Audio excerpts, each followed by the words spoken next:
హిందూ భావజాలము వేరే భావజాలం అనేది ఉండదు. హిందుత్వం అనేది మానవత్వం. హిందుత్వం అనేది మానవత్వంతో సమానం. హిందుత్వం అనేది ఒక మతం కాదు. దీన్ని స్పష్టంగా అర్థం చేసుకోవాలి.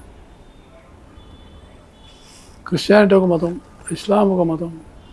హిందుత్వం అనేది మతం కాదు, ఇది ఒక ధర్మం. కాబట్టి ఈ ధర్మం అనేది సంస్కృతితో ముడిపడింది. ఉదాహరణగా నేను మీకు ఉదాహరణ చెప్తాను. సిపిఐ నారాయణ గారు ఉన్నారు. నారాయణ గారి తల్లి, నేను అలా నారాయణ గారి ఇంటి దగ్గర ఒకటి గణేశుడిది చిన్న ఉత్సవం కార్యక్రమం నడుస్తుంది. నేను ఆ కార్యక్రమానికి వెళ్ళాను. నేను ఆ గణేష్ పూజ అయిన తర్వాత దండ పెట్టినాక నారాయణ గారి భార్య పరిచయం అయ్యాను. ఆమె మేము పైన ఉంటున్నామండి, మీరు పైకి రండి అన్నారు. చాలా ఆత్మీయతతో మాట్లాడింది. నేను దండం పెట్టి వస్తానమ్మా పని పోయాను. పైకి వెళ్ళాను. పైకి వెళ్తే నారాయణ గారు ఉన్నారు. ఒక్కసారి ఆయన చాలా సంతోషంగా ఆనందంగా కూర్చోబెట్టింది. వాళ్ళ తల్లి ఉండే, ఆమె పేరు అనుకుంటా లక్ష్మీదేవమ్మ అనుకుంటా, పెద్ద మనిషి.